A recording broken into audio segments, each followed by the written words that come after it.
कुर्सी पे बैठने वालों को जमीन की अहमियत याद रहे, सच दिखाते हैं हम। सच का सामना में आपका एक बार फिर स्वागत है।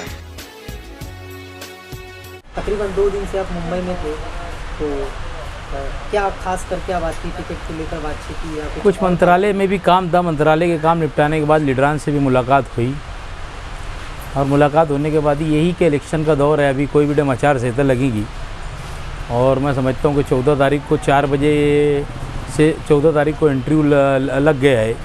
4 बजे हमारा बुलाना है और मैं समझता हूँ कि महाविकास अघाड़ी की ये जगह है। महाविकास अघाड़ी से मुंसलिक है कि कांग्रेस की 1951 से ये जगह है और ये कांग्रेस पार्टी अपने ताबे में रखने वाली है।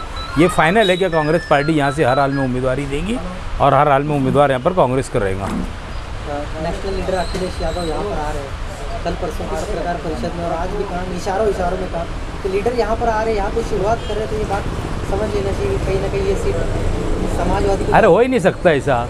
और समाजवादी का अलायंस कहा है, उन्होंने तो पहले ही डिक्लेयर सीट कर दिया। अगर अलायंस रहता तो वो सीट डिक्लेयर थोड़ी करते थे।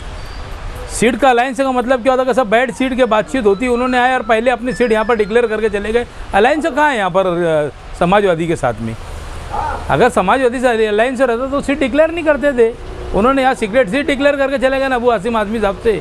जब आप ऊपर से जो फैसला आएगा उसका तो फैसले का हम एहतराम करेंगे, कोई बात नहीं है। बहरहाल ये सीट कांग्रेस की है। हमारे लीडरान से कल बात हुई, ये हर हाल में कांग्रेस की सीट है, कांग्रेस को मिलेंगी। क्या आपने ये वरिष्ठ लीडरान से जिक्र किया कि समाजवादी पहले ही यहाँ पर अनाउंस कर रही है? ये तो मैंने जब अबू आसिम आज़मी साहब ने मुझे बोले थे, मुझे जब ये मैंने उनको ये किया था अबू आसिम आज़मी साहब को, जब उन्होंने यहाँ पर अलायंस किए थे ना, तो जब भी मैंने उनको बोल दिया था कि भाई ये लोग ने रात को डिक्लेयर करके यहाँ से फिर गया है। दूसरे दिन ही मेरी नाना पटोले साहब से बात हुई थी।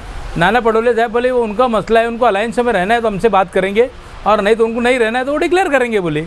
ये बात तो मैंने मेरे वरिष्ठों को बता दिया था जिस दिन उन्होंने रात में यहाँ से डिक्लेयर करके गए। देख सर, फिलहाल तो कांग्रेस में आप है, अध्यक्ष है और मजबूत है। कई और लोगों ने भी शायद वहाँ पर इच्छुक है कुछ कांग्रेस से लड़ने के लिए, कुछ वहाँ पे फॉर्म खरीद कर वहाँ पे दिए। ऐसा है, कोई है नहीं वहाँ पर, 2 ही लोग हैं। कोई मौलाना आए थे यहाँ पर, कोई मुफ्ती बोले औरंगाबाद के, वो बोले मैं 3 साल से मेहनत कर रहा है। ऐसे यहाँ प्रेस कॉन्फ्रेंस लेकर बोले थे उन्होंने। वो एक आदमी मुझको दिखे भाई लड़ने के इच्छुक है, बाकी वहाँ तो कोई दिखा नहीं मुझे। किसी ने कोई यानी फॉर्म भी दाखिल नहीं करा। 20-20 हज़ार रुपया फीस के साथ में जो एप्लीकेशन दाखिल करना था वो किसी ने नहीं किया।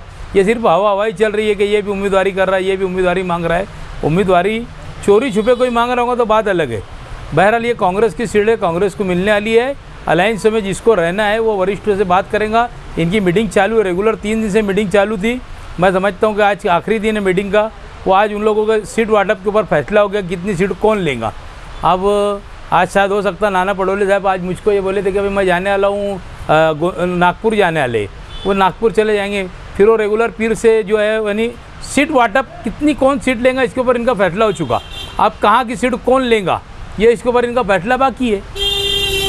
नाना पटोले साहब तो वैसे तो आपसे अक्सर बात करते हैं, जो भी खुलकर बात होती है, तो आपको ऐसा लग रहा है कि नाना की बातों से यार हमें तैयारी करना चाहिए? नाना पहले से बोलते कि तुझे लड़ना है, तुझे टिकट दूंगा, तू तेरी तैयारी कर। ये बात तो मुझे पहले दिन से ही वो बोलते हैं कि तुझे लड़ना है तो कौन क्या कर रहा है उसके ऊपर तुझे सोचने की ज़रूरत नहीं है। कांग्रेस उस वक्त तो तुमने जिंदा किया जब यहाँ पर कोई नहीं था।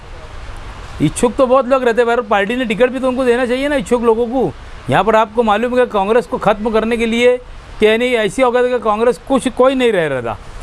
बहरहाल अल्हम्दुलिल्लाह कि आज कांग्रेस ने एक बड़ी जान पैदा हुई है कि आज कांग्रेस आज फाइट में है यहाँ पर मालेगांव में। 25 साल से आप पॉलिटिक्स में अच्छा खासा तजुर्बा है। अखिलेश यादव यहाँ पर आना, इसको आप किस नज़र से देखते हैं फिलहाल? देखो असेंबली के वक्त ऐसा है कि वो आए, उनकी पार्टी है। हर लीडर चाहता है कि भाई अपनी पार्टी मजबूत करो। कोई प्रेशर बनाने के लिए काम करता, कोई काय के लिए करता। अब इनको अगर हो सकता है कि जलेबी बता के भजिया लेना होगा तो बात अलग है। क्या भजिया बता के जलेबी लेने का कोई बात अलग है। हो सकता है ये सीट के ऊपर प्रेशर बना के कहीं मुंबई की कोई सीट और बढ़ा लेना पड़ेगी उनको तो 2 सीट दे रहती जो उनकी गोवंडी और भिवंडी।